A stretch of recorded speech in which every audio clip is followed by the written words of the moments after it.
Admiral Han Tae-sung walked slowly across the observation deck of the Celestial Guardian. The massive warship floated silently above Neptune. Through the large viewing window, Han could see hundreds of ships being built in the hidden shipyards. Workers in spacesuits moved like tiny ants around the metal frames of future warships. "It is impressive, isn't it?" said Commander Kim Joo-ri as she stepped beside him. Han nodded. 200 years of work. And still they have no idea. The they Han spoke of were the aliens who made up the Galactic Consortium, the advanced group of spacefaring species who had visited Earth long ago and found humans wanting. They had deemed humanity too primitive and placed Earth under observation. The aliens would check back every few decades to see if humans had progressed enough to join their group. What the aliens didn't know was that their rejection had sparked something in humanity, a drive not just to catch up but to surpass. "Status report," Han said, turning away from the window. Kim handed him a data pad. "The outer colonies are all fully operational now. Eden Prime reports their farms are producing 30% more food than expected. New Sol has completed their defense grid. The mining operation on Proxima Centauri B has discovered a new vein of rare metals." Han scrolled through the report. Everything was on schedule. 17 star systems now held human colonies, all hidden from the watching eyes of the consortium. "And Earth?" he asked. "Still putting on a good show?" Kim replied with a small smile. "The observation satellites continue to monitor our primitive space stations. They have no idea about our real technology." The plan had been simple but effective. On Earth and in near-Earth orbit, humans maintained the appearance of slow technological growth. The space stations visible to alien monitoring were purposely built with older technology. The handful of ships that ventured to the Moon and Mars were slow and inefficient, exactly what the aliens expected to see. Meanwhile, beyond the eyes of the watchers, humanity had expanded far into space. It had begun with Dr. Lee Sung-ho's breakthrough in propulsion technology. His gravity drive allowed ships to travel faster than light without the massive energy requirements that aliens believed necessary. Because the aliens thought such technology was impossible for humans, they never looked for it. "Admiral, we have an incoming transmission from President Bay," said a young officer at the communications station. Han moved to the central console and pressed a button. The holographic image of President Bae Sung-min appeared. The leader of the United Earth government looked tired but determined. "Admiral Han, Commander Kim," Bae greeted them. "How goes our great deception?"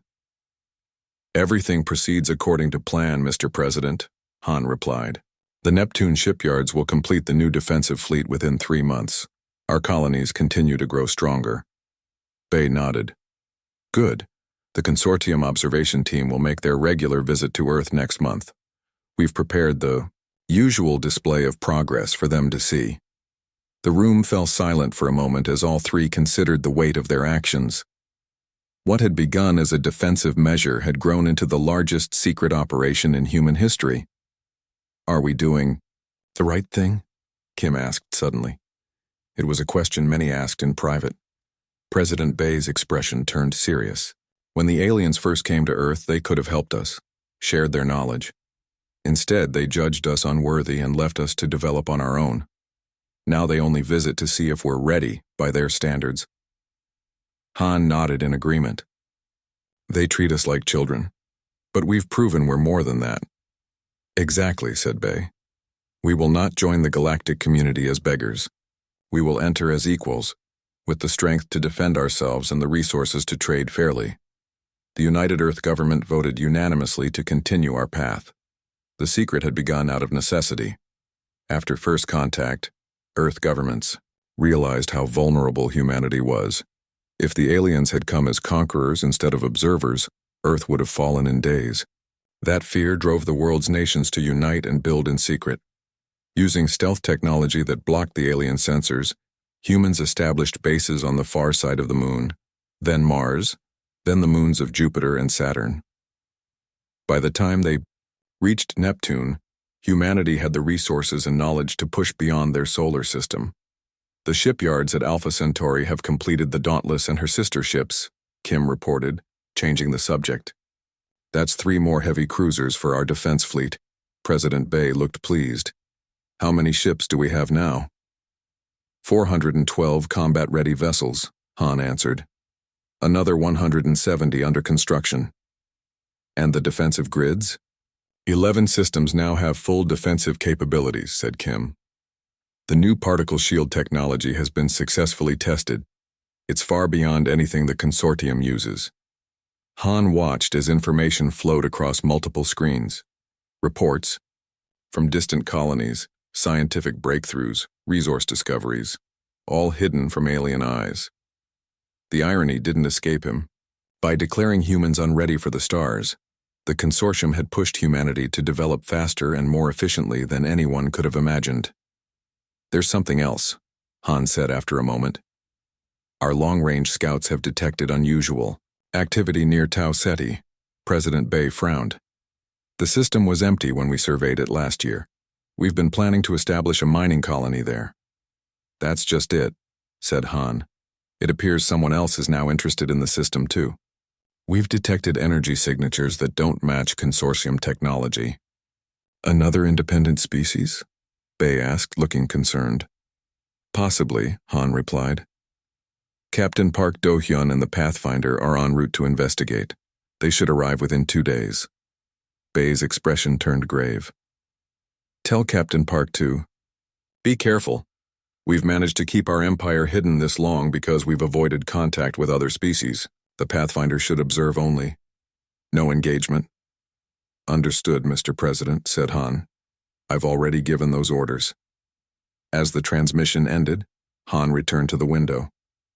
The shipyards of Neptune continued their silent work, building the defensive fleet humanity hoped it would never need to use. Do you ever wonder what will happen when they finally discover us? Kim asked quietly, standing beside him again. Han watched as a newly completed destroyer fired its engines for the first time, the blue glow reflecting in his eyes. They will be shocked at first, then afraid. Then they will have to accept us as equals. And if they don't? Kim pressed. Han turned to face her, his expression resolute. Then the ships we build here will serve their purpose. Humanity will never again be at the mercy of another species. Neither of them could know that the discovery would come sooner than anyone expected, nor could they predict that first contact with another expanding power would not be peaceful. In the vastness of space, the exploration vessel Pathfinder approached the Tau Ceti system, unaware that it was heading toward a confrontation that would expose humanity's secret empire and begin a war with the species humans would come to know simply as the foreigners. Captain Park Do-hyun stood on the bridge of the Pathfinder, watching as the stars stretched into lines around the viewing screen. The exploration vessel was traveling faster than light, heading toward the Tau Ceti system. The mission was supposed to be simple: observe only, do not engage.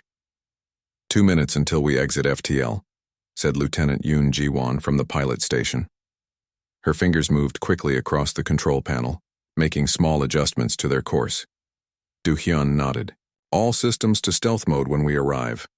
I want us invisible to any sensors in the system. The Pathfinder was one of humanity's most advanced scout ships. It carried minimal weapons, but had the best stealth technology Earth had developed. Usually that was enough. In the rare cases when they encountered consortium ships, the Pathfinder simply disappeared from view. 1 minute, Ji-won announced. Do-hyun looked around the bridge at his crew. They were the best Earth had to offer, skilled, disciplined, and committed to keeping humanity's secret. Choi Min-ji managed communications, Lee Jun-ho handled weapons, and Kim Do-eun was responsible for the ship's sensors. 30 seconds. All hands prepare for exit from FTL, Do-hyun said into the ship-wide communication system. The Pathfinder shuddered slightly as the gravity drive began to power down.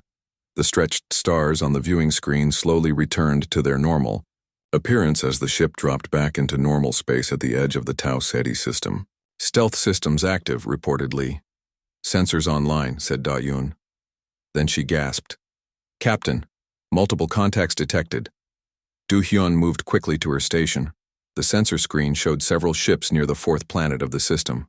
They weren't consortium vessels. The design was completely unfamiliar. Are they detecting us? Do-hyun asked. Da-yoon checked her readings. I don't think so. Our stealth is holding. Do-hyun studied the alien ships. They were clearly engaged in mining operations, extracting resources from the fourth planet and its moon. This explained the energy signatures that Earth's long-range scouts had detected. Record everything, he ordered. We need to report this back to Admiral Han. For nearly an hour, the Pathfinder observed the alien mining operation from a safe distance. The unknown ships worked with impressive efficiency, using technology that seemed even more advanced than what the consortium possessed. Sir, said Da-woon suddenly, her voice tense. 3 ships have broken off from the main group. They're heading in our direction. Do-hyun felt a chill run down his spine. Have they detected us? I don't think so, she replied. They're moving in a search pattern. It's possible they sensed our arrival but can't pinpoint our location. Power down all non-essential systems, Do-hyun ordered. Minimal life support only. Let's reduce our signature as much as possible. The lights on the bridge dimmed as the ship went into ultra-stealth mode. The crew worked in near darkness, lit only by the glow of essential displays. They're getting closer, whispered Da-un. Search pattern is tightening around our position. Do-hyun made a quick decision. Prepare to move away slowly. 1/4 power to the maneuvering thrusters. No sudden movements. Yes, sir, replied Ji-won, her hands hovering over the controls. The Pathfinder began to drift away from the approaching alien ships. For a few tense minutes, it seemed their stealth was working. Then everything went wrong. Energy spike, shouted Da-un. They've launched some kind of scanning pulse. The pulse washed over the Pathfinder, penetrating their stealth field. Alarms blared across the bridge as their cover was blown. They've seen us, said Lee. All 3 ships are now on an intercept course. Do-hyun's mind raced through their options. Fighting was out of the question.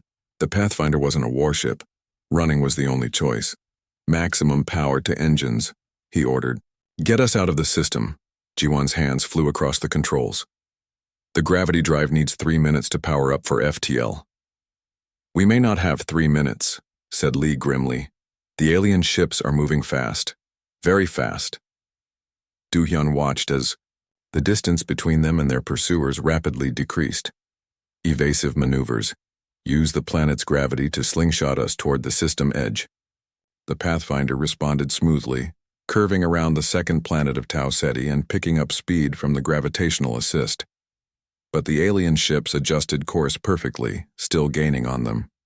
1 minute until gravity drive is ready, reported Ji-won. They're hailing us, said Minji from communications. Do-hyun hesitated.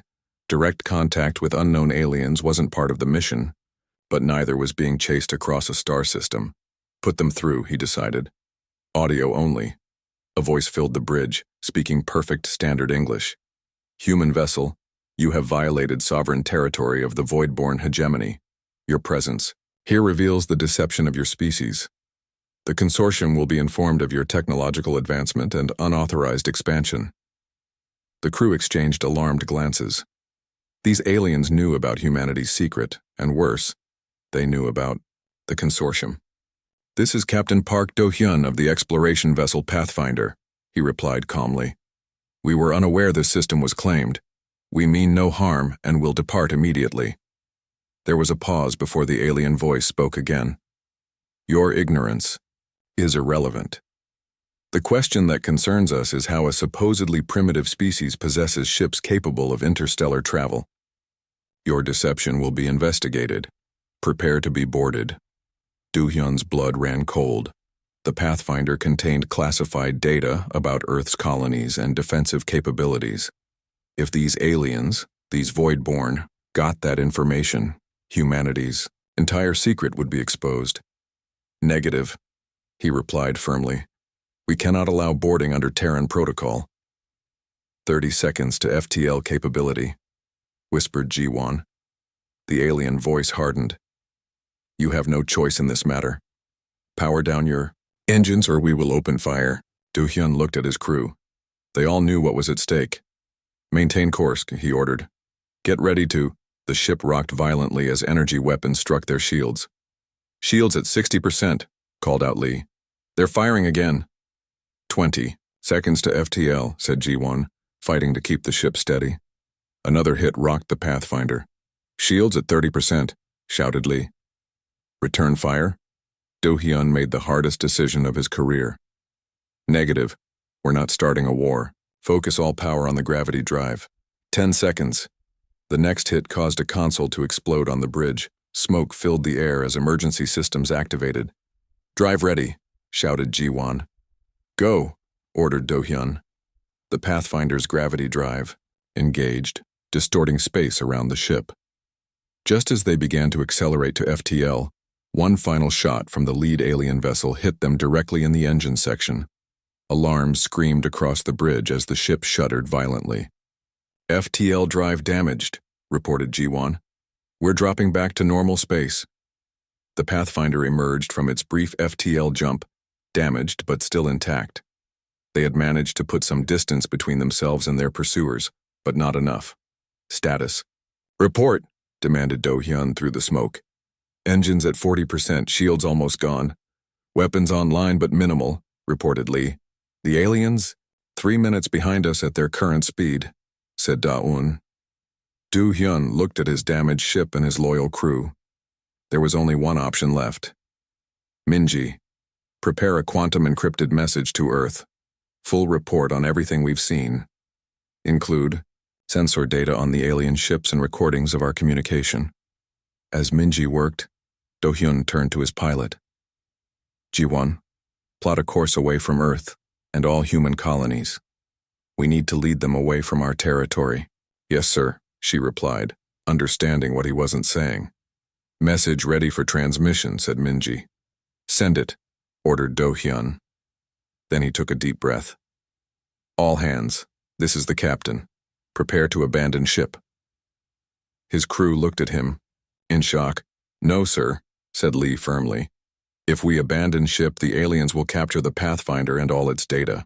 I know, replied Do-hyun quietly. That's why I'm staying behind. The rest of you will take the escape pods. We're not leaving you, said Minji, her voice breaking slightly. Do-hyun looked at his crew, his friends, and saw the same determination. In all their faces, they knew what was at stake. Then we all know what must be done, he said finally. Lee, arm the self-destruct system. As the alien ships closed in, the crew of the Pathfinder prepared for their final act. They would not allow humanity's secrets to fall into enemy hands. Do-hyun opened a channel to the approaching aliens one last time. Void-born vessels. This is Captain Park Do-hyun. Remember this day. Remember that humans choose freedom, even at the cost of our lives. He closed the channel and looked at his crew. It has been an honor serving with you all. The alien ships surrounded the damaged Pathfinder, weapons ready. They prepared to board the human vessel, not realizing the danger. In Admiral Han's office on Neptune, a quantum-encrypted message arrived, carrying the Pathfinder's final report and a simple statement. First contact with species self-identified as void-born hegemony. Hostile. They know our secret. Pathfinder compromised, taking final measures to protect Earth. The war has begun. What would later be known as the Tau Ceti incident marked the beginning of humanity's war with the foreigners. The emergency session of the United Earth Council began at midnight. The large circular chamber was filled with representatives from every region of Earth and the colonies. Admiral Han Tai-sung stood at the center, his face grim as he delivered the news about the Pathfinder. The final transmission from Captain Park confirms it, he said. The Pathfinder was attacked by ships belonging to a species called the Voidborn. Before destroying his ship to prevent capture, Captain Park sent us all the data they collected. President Bae Sung-min looked older than he had just days ago. The weight of the situation had aged him overnight. What do we know about these Voidborn? Admiral Han activated a holographic display showing the alien ships. They appear to be more technologically advanced than we expected. Their ships are faster than ours and their weapons are powerful. Counselor Kang Hee-jin, who represented the outer colonies, stood up angrily. They've already blockaded 3 of our colony systems. New Sol, Eden Prime, and Horizon are cut off from supply lines. The consortium has condemned us without even hearing our side. The room erupted into worried conversations. Admiral Han raised his hand for silence. The Voidborn have indeed moved quickly, he confirmed.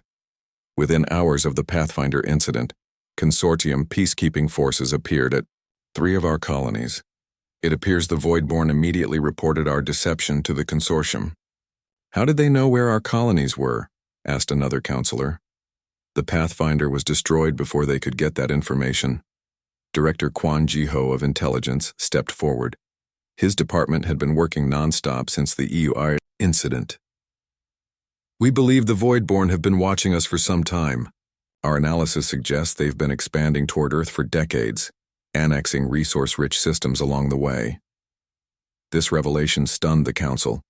Their secretive empire building had been justified as a defensive measure, but they hadn't known they were on a collision course with another expanding power.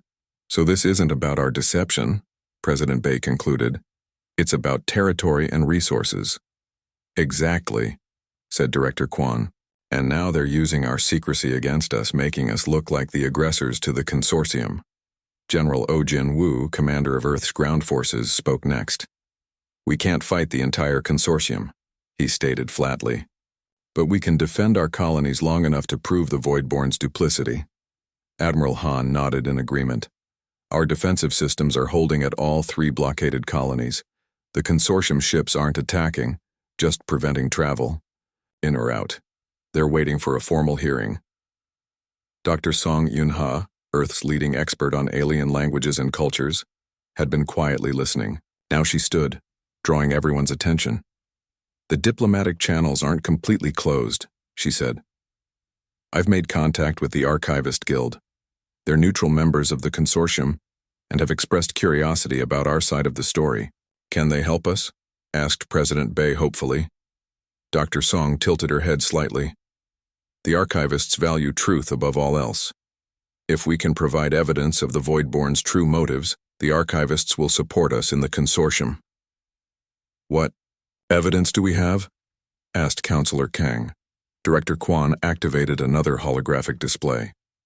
Over the past century, we've recorded multiple instances of the Voidborn expanding into unclaimed systems near our territory. Our long-range scouts documented their mining operations and military movements. The display showed a map of star systems around human space, with red markers indicating Voidborn activity moving steadily toward Earth. They've been planning to expand into our region of space for decades, Director Quan continued. Whether they knew about our secret expansion or not, they see this region as theirs for the taking. The council chamber fell silent as everyone processed this information. We need to present this evidence to the consortium, said President Bay finally. Dr. Song, work with the archivists to arrange a hearing. There's more, said Admiral Han, his expression grave. The Voidborn aren't just blockading our colonies. Our intelligence indicates they're preparing for a full-scale attack. He activated a tactical display showing Voidborn fleet movements. They're gathering forces here, here, and here. He pointed to locations near human colonies. We expect attacks within days, possibly hours. General O studied the display. If they attack, the consortium will see it as a local conflict between 2 expansionist powers. They won't intervene directly. Then we must be ready to defend ourselves, said President Bay. Admiral Han, what are our options? Admiral Han's face showed no emotion, but determination burned in his eyes. We have advantages they don't know about. Our quantum shield technology is decades ahead of consortium standards, and Project Thunderbolt is ready for deployment. The mention of Project Thunderbolt caused murmurs throughout the chamber. Few knew the details of the top-secret weapons platform. I never thought we would need to use it, said President Bay quietly. We didn't build an empire to start a war, Admiral Han replied. But we will finish one if necessary. The meeting continued for hours as they developed plans for both diplomacy and defense. By morning, decisions had been made. Dr. Song would work with the archivist to present humanity's case to the consortium. Ambassador Ryu Ji-hyun would lead a diplomatic mission to the consortium's headquarters on Nexus Station. Meanwhile, Admiral Han and General O would prepare Earth's forces for the coming conflict. As the council members filed out, President Bay stopped Admiral Han. "What are our real chances, Admiral? Can we win this war?" Admiral Han considered the question carefully. The Voidborn are powerful, and they have the advantage of being recognized by the consortium. But they've made a critical mistake. "What's that?" "They think we're weak," said Han. "They believe the image we've projected all these years. A species, just learning to reach for the stars. They don't know our true strength." President Bay nodded slowly. "Then perhaps our great deception will save us in the end." Later that day, in his command center on Neptune, Admiral Han reviewed the deployment of Earth's hidden fleet. Ships that had been kept secret for decades were now moving into defensive positions around human colonies. Commander Kim Ju-ri entered, with the latest reports.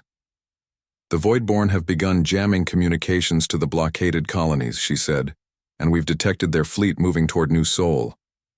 "As expected," said Han, "they want to capture our colonies before the consortium." Hearing, "Deploy the 7th Fleet to reinforce New Sol. Activate the defense grid on Eden Prime and Horizon." "Sir," Kim hesitated. "There's something else." The data from the Pathfinder included scans of the Voidborn ships. "Our analysts have found something strange." She handed him a data pad. Han studied the information, his eyes widening slightly. "Their technology," he said. "Some of it matches consortium designs, but much of it is completely different. Almost as if they've been hiding their true capabilities from the consortium too," Kim finished. Han looked up, a new understanding forming in his mind. "The Voidborn have been playing the same game we have, pretending to follow consortium rules while developing their own technology in secret." "But why attack us now?" asked Kim. "Why expose both our deceptions?" Han thought for a moment. "Because they saw us as a threat. Our expansion was moving into territory they wanted. Rather than compete with us, they decided to eliminate us using the consortium's own rules against us. What do we do now?" Han's expression hardened. "We fight, and we make sure the consortium learns the truth about the Voidborn." On the bridge of his flagship, the Celestial Guardian, Admiral Han addressed the commanders of Earth's hidden fleet. Their faces appeared on screens around him, men and women who had trained for years hoping they would never need to fight. "The deception is over," he told them. "For 2 centuries we built in secret, hoping to join the galactic community as equals. Now we fight not just for that right, but for our very survival." The commanders nodded, their expressions determined. "The Voidborn think they know what we're capable of," Han continued. "They're wrong. Humanity has never faced extinction without fighting back with everything we have. Today, we show the galaxy what humans can do." As the Voidborn fleet approached New Sol, ready to claim what they thought would be an easy victory, humanity prepared for its first true interstellar war. The empire no one saw coming was about to reveal its full strength. In the darkness of space, Earth's ships moved silently into position, their stealth systems still active. The Voidborn would not see them until it was too late. Admiral Han gave the order that would echo through human history. "All ships prepare for combat. Operation Thunderstorm begins now." Ambassador Ryu Ji-hyun had never seen anything like the Galactic Consortium's Grand Assembly Hall. The massive space station called Nexus hung in orbit around a neutral star, serving as the meeting place for over 200 different species. The assembly hall itself was enormous, with high ceilings and delegate seats arranged in rising tiers. Ji-hyun smoothed her formal diplomatic uniform and took a deep breath. She was about to become the first human to address the full consortium assembly. The weight of her entire species rested on her shoulders. "Are you ready, Ambassador?" asked Colonel Yang Min-ho, the head of her security detail. His hand rested near his concealed weapon, even though they had been assured of their safety here. "As ready as I'll ever be," Ji-hyun replied. The human delegation was small, just Ji-hyun, Colonel Yang, and 3 advisors.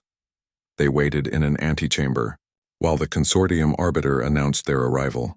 "Remember," said Dr. Song Yoon-ha, who had joined the delegation as an advisor, The archivist representative has reviewed our evidence. They will support us if questioned. Ji-hyun nodded.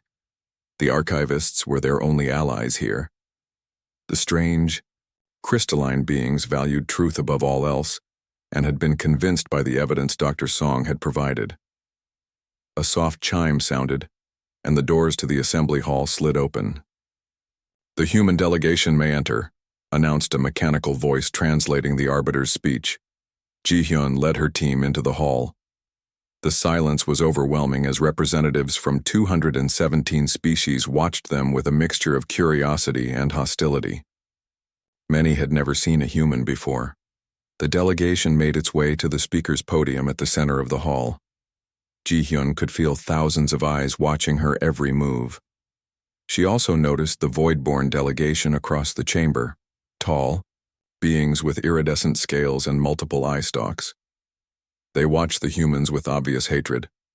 The consortium arbiter, a towering avian being with brilliant blue feathers, raised a wing-like appendage for silence. "This emergency session of the Galactic Consortium is now in progress," the arbiter announced. "The alliance of void-born hegemony has brought serious accusations against the species known as humans. The humans have requested the right to respond. Ambassador Ryu Ji-hyun will speak for Earth." Ji-hyun stepped forward to the podium. The translation system would convert her words into the hundreds of languages used by the assembled species. "Distinguished representatives," she began, her voice clear and unwavering. "Humanity stands accused of deception and aggression. We acknowledge our secretive expansion, but reject the characterization of our intentions." Murmurs rippled through the assembly. The void-born delegation's eye stalks quivered with anger. "For 2 centuries we developed in isolation, denied the benefits of consortium membership due to arbitrary technological benchmarks," Ji-hyun continued. "During this time we discovered evidence of systematic resource exploitation in systems neighboring our own. Exploitation by the void-born hegemony who now pose as our accusers." The void-born delegation erupted in protest, their translator units crackling with outrage. "Order!" demanded the arbiter, striking a sound plate with a ceremonial staff. "Ambassador Ryu, these are serious allegations." "Which we can prove," Ji-hyun replied confidently. She nodded to her technical advisor, who activated a small device. The assembly hall's central hologram system activated, displaying navigational data and resource surveys. The 3-dimensional map showed a clear pattern of void-born expansion toward Earth over many decades. This evidence, gathered over decades, shows systematic void-born expansion toward Earth, including illegal resource extraction in unassigned systems, Ji-hyun explained. The void-born delegation's protest grew louder. Their leader, Supreme Commander Void of Light, demanded to speak. "These humans distract you with bureaucratic complaints while their warships gather at our borders," he shouted. "They destroyed peaceful void-born vessels at Tau Ceti. Peaceful vessels that attempted to forcibly board a human ship," Ji-hyun countered. "We have the full recording of that encounter." She nodded to her advisor again, and the hologram changed to show the final transmission from the Pathfinder. The assembly watched as the void-born ships attacked the human vessel after it refused to be boarded. The Archivist Guild representative, a crystalline entity named Memoria, floated forward. Its translucent body glowed with inner light as it spoke. "Have independently verified this data," it said in a melodic voice. "The patterns are consistent with void-born operations in 3 other sectors over the past millennium." Colonel Yang watched the void-born delegation carefully. Their agitation was growing visible, exactly as intelligence had predicted. The void-born were not accustomed to being challenged. Humanity did not expand in secret to threaten anyone. Ji-hyun continued. "We expanded because we discovered we were in the path of an unreported conquest." The arbiter raised a wing for silence again. "The accusations from both sides require investigation. This council will..." A junior human attaché rushed into the hall, approaching Colonel Yang. She whispered urgently in his ear. Yang's expression remained neutral as he moved to Ji-hyun's side and whispered the news. "Void-born forces have launched simultaneous attacks on New Sol and Harmony colonies." Ji-hyun's heart raced, but her face showed no reaction. This was exactly what Admiral Han had predicted. The Voidborn would try to seize human colonies while the diplomats talked. What the Voidborn didn't know was that Earth was ready. The assembly hall's emergency alert system suddenly activated, bathing the chamber in yellow light. The Arbiter received a message through a private channel, and the massive avian alien's feathers bristled with surprise. "Attention all representatives," announced the Arbiter. "We have confirmed reports of unauthorized military action in the disputed sectors. The Voidborn hegemony has launched offensive operations without consortium sanction." All eyes turned to the Voidborn delegation. Supreme Commander Void of Light rose from his seat, his multiple eyes blinking rapidly. "We are merely protecting our territorial claims from human aggression," he declared. "Their hidden fleet threatens our mining operations." Ji-hyun met the Voidborn commander's gaze across the chamber. "It seems," she said clearly enough for all to hear, "that actions speak louder than accusations." The assembly erupted into chaos as representatives debated this new development. The Arbiter called for order repeatedly. While this happened, Colonel Yang received another message. He showed it to Ji-hyun on a small screen. "Operation Thunderstorm successful at New Seoul. Voidborn attack repelled. Minimal human casualties." Ji-hyun allowed herself a small smile. Admiral Han's plan was working. The Voidborn had expected an easy victory against what they thought were poorly defended colonies. Instead, they had met Earth's full military might. "Representatives of the consortium," the Arbiter announced when order was restored. "In light of these events, the Assembly will send observer teams to the conflict zones. Until their reports are received, both parties are ordered to cease hostilities." Ji-hyun stepped forward again. "Humanity will comply with the consortium's order. We seek peace, not war." The Voidborn commander's scales darkened with anger. "The hegemony reserves the right to defend its territorial claims." The Arbiter's feathers fluffed with indignation. "The consortium's order applies to all parties, Supreme Commander. Failure to comply will result in sanctions." As the emergency session ended, Ji-hyun and her team left the assembly hall. In a private room provided for the human delegation, they received a secure communication from Earth. President Bay's holographic image appeared. "Well done, Ambassador. Your presentation was perfect." "Thank you, Mr. President," Ji-hyun replied. "How goes the defense?" "The Voidborn severely underestimated us," President Bay said with satisfaction. "Admiral Han reports that their attack on New Seoul has been completely repelled. They lost 23 ships before retreating." "And the Harmony colony?" "The same. They expected minimal defenses and instead ran straight into our cloaked defense grid. The Voidborn fleet is in retreat across all fronts." Ji-hyun nodded. "The consortium is sending observer teams. They'll see that we were defending ourselves, not attacking." "Exactly as we planned," said President Bay. "The diplomatic gambit is working. The Voidborn showed their true nature to the entire consortium." Colonel Yang joined the conversation. "What happens next, Mr. President?" "Now we press our advantage," President Bay replied, "both militarily and diplomatically. Ambassador Ryu, work with the archivists to present our full evidence against the Voidborn." "Yes, sir," said Ji-hyun. As the communication ended, Ji-hyun looked at her team. The first battle in the diplomatic war had been won, but many challenges remained. The Voidborn would not give up easily. "The consortium observers will arrive at New Seoul tomorrow," said Dr. Song. "They'll see our defensive capabilities firsthand." "Good," Ji-hyun replied. "It's time the galaxy knew the truth about humanity and about the Voidborn." Across the stars at the edge of the New Sol system, Admiral Han watched from the bridge of the Celestial Guardian as the remaining Voidborn ships fled. Humanity's hidden strength was hidden no longer. The empire no one saw coming had finally emerged from the shadows. The war with the foreigners had begun in earnest, but for the first time humanity was fighting with the eyes of... The battle for New Sol system had been raging for 26 hours. What had begun as a Voidborn surprise attack had turned into a full-scale war when the aliens discovered their initial assault had failed. Now they had committed their entire regional fleet to the fight. Admiral Han Tai-sung stood on the bridge of the Celestial Guardian, watching the tactical display as hundreds of ships moved through the star system. His flagship had taken several hits and scorch marks showed on its hull, but the ship remained fully operational. Voidborn third wave approaching, reported Commander Kim Ju-ri, her uniform dirty, and her face tired after more than a day of constant battle. They've committed their reserve forces.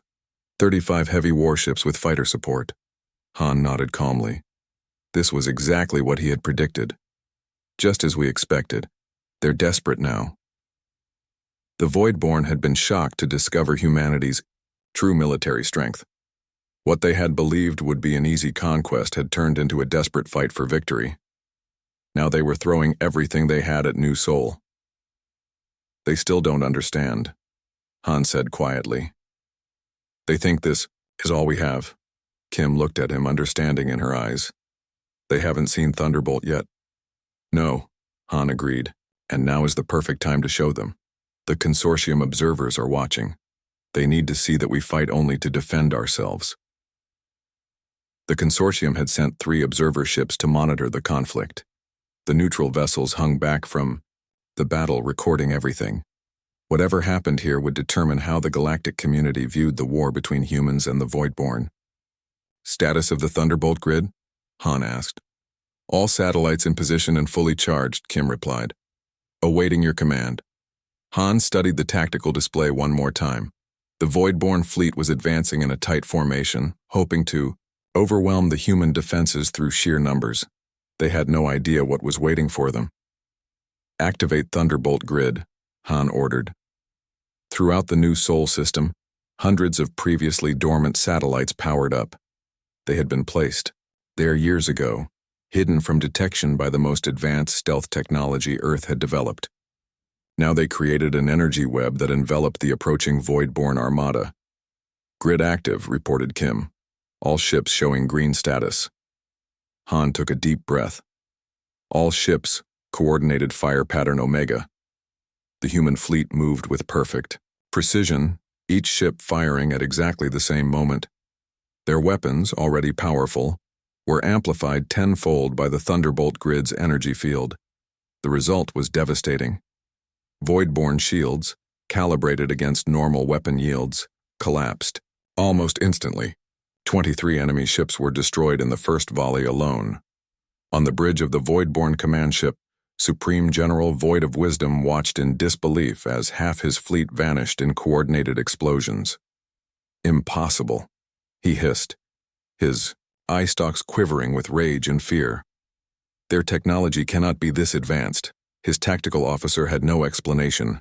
Nothing in their intelligence suggested humans possessed such capabilities. Full retreat, Void of Wisdom ordered. Get us out of this trap. But the retreat quickly turned into a rout as the human fleet pressed their advantage. The Thunderbolt grid allowed them to disable enemy ships with surgical precision, leaving the aliens unable to fight back effectively. On the Celestial Guardian, Han watched as the Voidborn fleet scattered. Should we pursue? Asked Kim. Han shook his head. No. We've made our point. Let them run. The human fleet held position, weapons still ready but no longer firing. The message was clear. They could have destroyed the entire Voidborn force, but chose not to. Message from the consortium observers, reported the communications officer. They request permission to approach and communicate. Grant it, Han replied. The observer ship, a sleek vessel with the consortium's symbol displayed, prominently on its hull, moved closer to the Celestial Guardian. A communication channel opened, and the face of the consortium arbiter appeared on the main screen. Admiral Han, the avian alien said formally. The consortium has witnessed the events in this system. The unprovoked attack by Voidborn forces, and your defensive response have been recorded. Han bowed slightly. We acted only to protect our colony. That much is clear, the arbiter agreed. The Voidborn claimed you were primitive, yet your technology exceeds even consortium standards in some areas. We developed in secret because we had to, Han explained.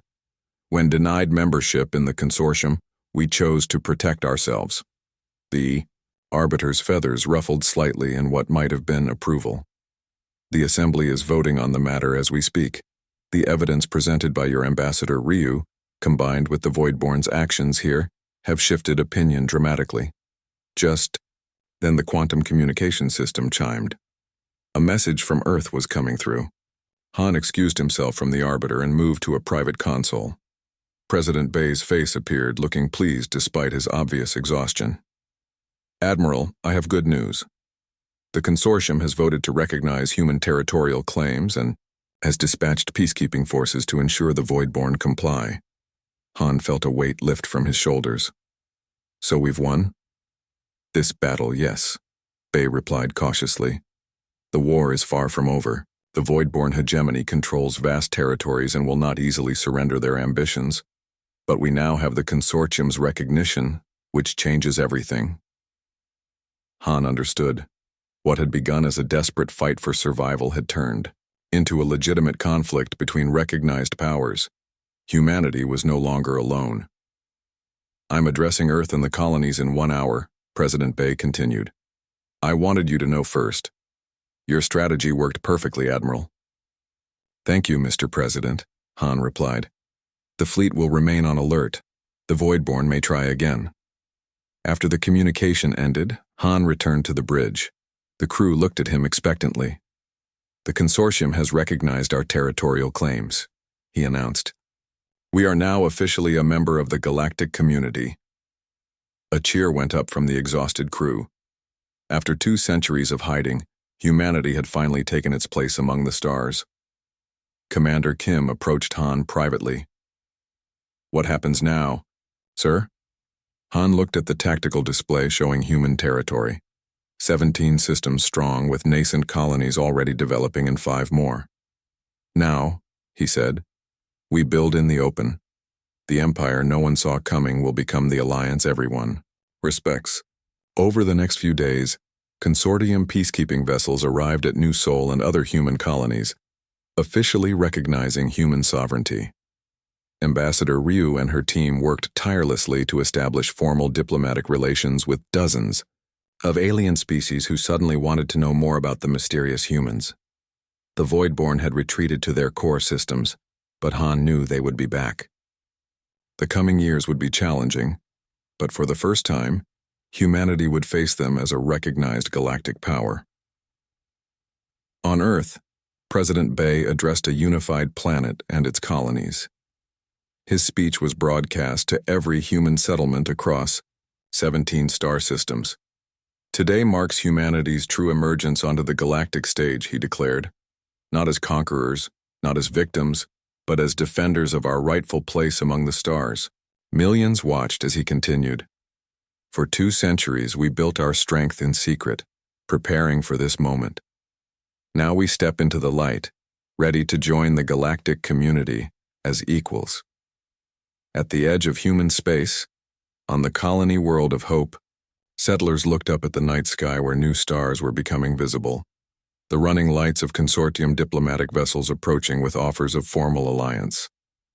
Children pointed excitedly at the lights, asking what they were. Parents explained that these were visitors from far away, coming to meet humans for the first time. In his quarters aboard the Celestial Guardian, Admiral Han reviewed reports from across human space. The Thunderbolt grid was being expanded to protect all colonies. New ships were under construction, now built openly in shipyards that no longer needed to hide. Commander Kim entered with the latest intelligence. The Voidborn are reorganizing their forces. Our sources suggest they're planning a new strategy. Han nodded. He had expected nothing less. And we'll be ready for them. Sir? Kim hesitated, then asked the question many were thinking. Was it worth it? All those years of secrecy and preparation? Han thought of Captain Park and the crew of the Pathfinder, who had given their lives to warn Earth. He thought of the colonies that might have been lost if humanity had not been prepared. Yes, he said firmly. It was worth it. We built an empire no one saw coming, and when war found us anyway, we were ready. As consortium ships and human vessels established joint patrols around New Sol, Han couldn't help but reflect on the irony. Humanity had built its secret empire out of caution, only to find itself thrust into the role of defender against a genuine threat. The empire no one saw coming had arrived at last, standing firm at the edge of explored space, ready to face whatever challenges the galaxy might bring.